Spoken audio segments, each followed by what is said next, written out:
This August theme, On the Wings of Love. Let's begin our journey by understanding the foundations of love.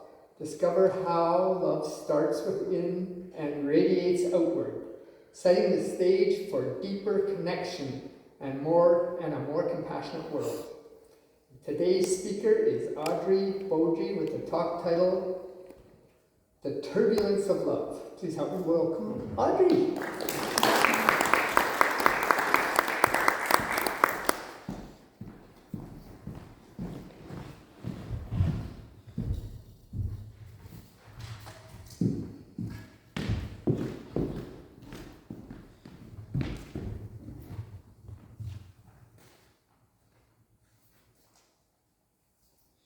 Somebody's requested that we record this to the cloud because they're not getting sound. So, good morning, everybody. Good morning. The turbulence of love. Last week when I said I was doing the talk today, I hadn't looked at the title yet. And as it usually happens, when a practitioner gets a prayer request, it's usually for something they need. So, the turbulence of love. Ministers and pracs are talking about this topic all over the world today. So good morning, beloved community. Today as we gather in the spirit of love, not the soft, easy kind, but the kind that stretches us, challenges us, and sometimes shakes us to our core. The kind of love that asks us to grow, to listen, to protect oneself, forgive, and begin anew. This is what's called the turbulence of love. And this is for anybody who has ever felt the strain of love in relationships, in community, or even within themselves. So the CSL International Book recommendation for August is Thich Nhat Hanh, titled The Teachings of Love. And we've been quoting him all month, and today's quote is, "Beginning anew is not easy. We may feel ashamed, but shame is not enough to change our heart. Beginning anew is not to ask for forgiveness. Beginning anew is to change your mind and heart, to transform the ignorance that brought about wrongful actions. Loving speech is critical. We want to heal the community, not harm it. Compassionate listening is critical. We listen with the willingness to relieve the suffering of the other person, not to judge or argue with them." So this reading reminds us that love is not passive, it is active, intentional, and sometimes uncomfortable. It asks us to listen deeply, to speak kindly, and to transform our hearts, not just for ourselves, but for the healing of the whole. In Science of Mind tradition, we understand our thoughts create our reality, which is probably the thing we've said most often over the years. Our thoughts create our reality. As Thich Nhat Hanh says, all wrongdoings arise in the mind.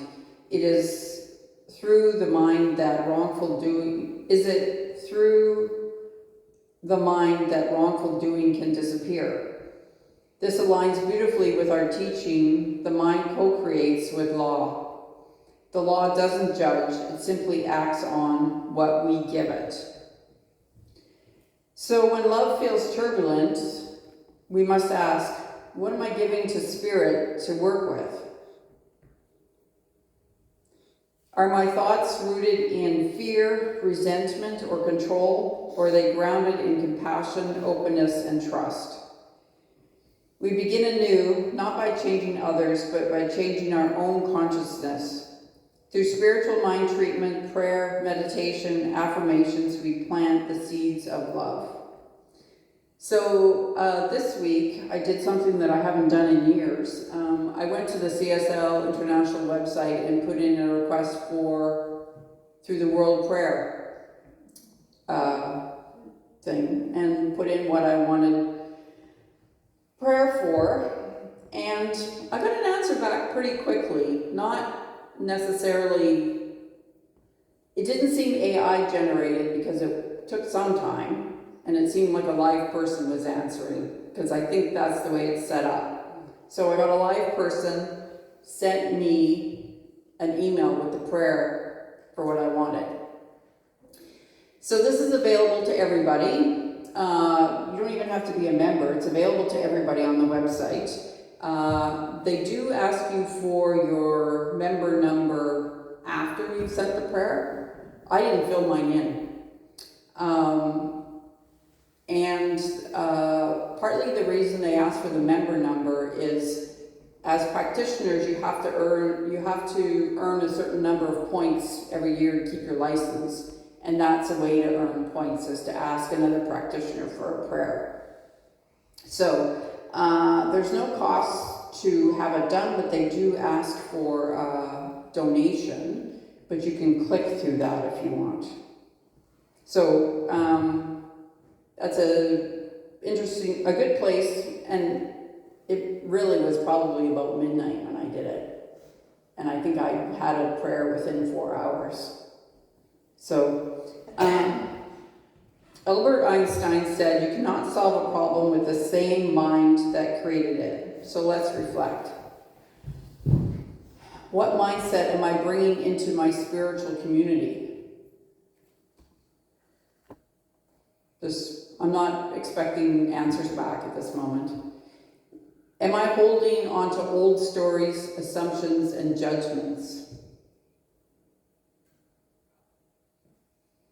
Do I believe love should be easy, or am I willing to grow through its challenges? We wish love was easy all the time, don't we? Sometimes turbulence in love is simply a sign that our mindset needs an upgrade. We need to release control, embrace vulnerability, or practice self-compassion. These shifts are not weaknesses, they're strengths. They are spiritual muscles that help us navigate love's storms.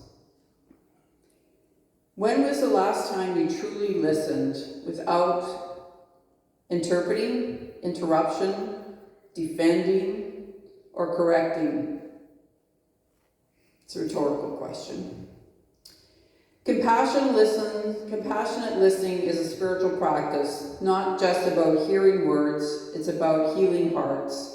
In our families, our friendships, and yes, even in our communities and organizations. This kind of listening can transform everything. Imagine a meeting, a conversation, a moment, where everybody listens, not to reply, but to understand. Where the goal is not to win, but to connect. That is love in action. We want change, but here's the truth.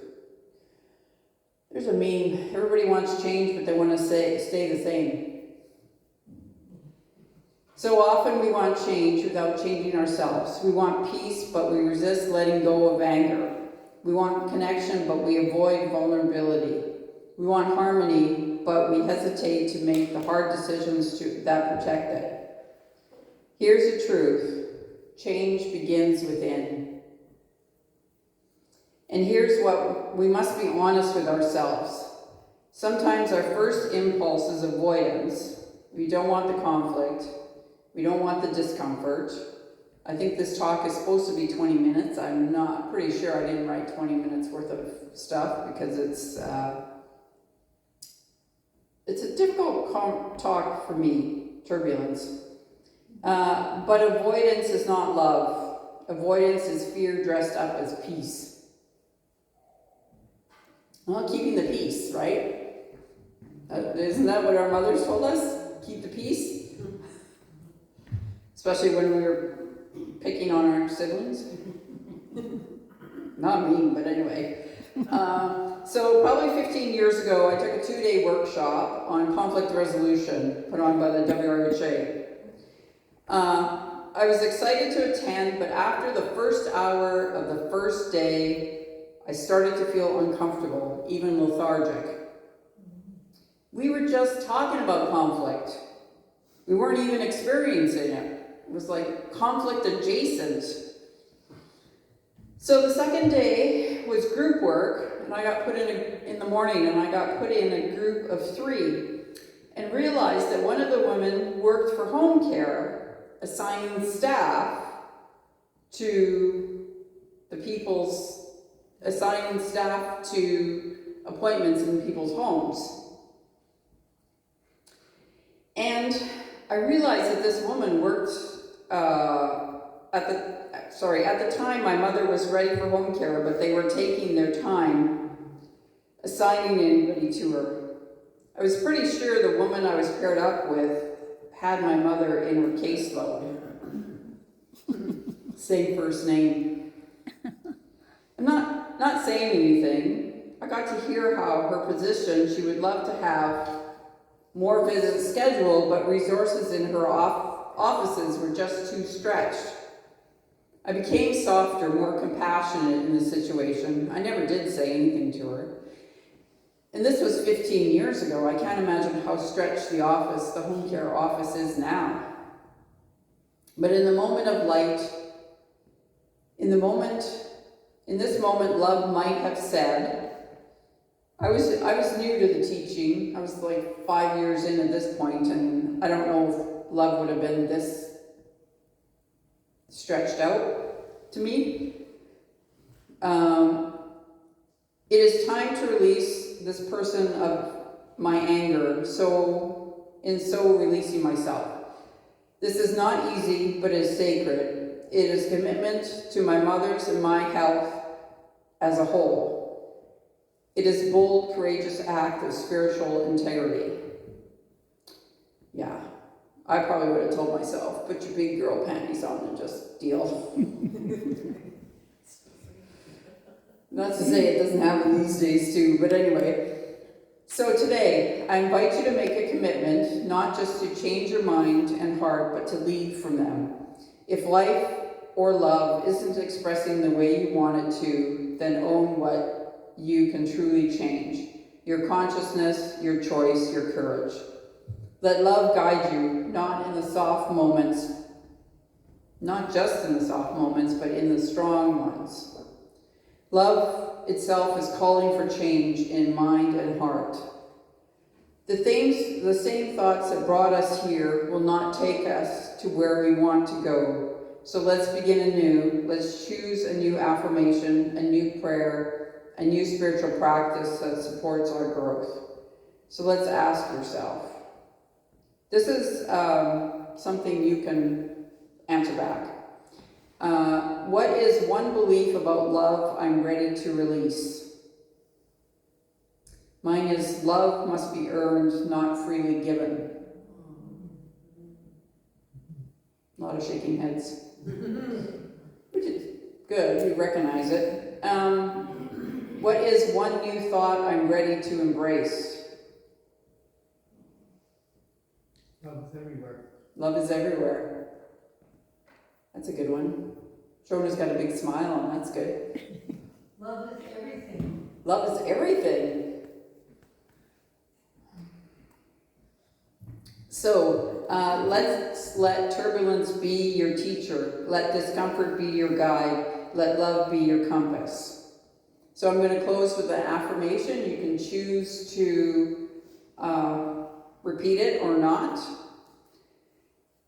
God is my love, and my love is resilient. And so it is.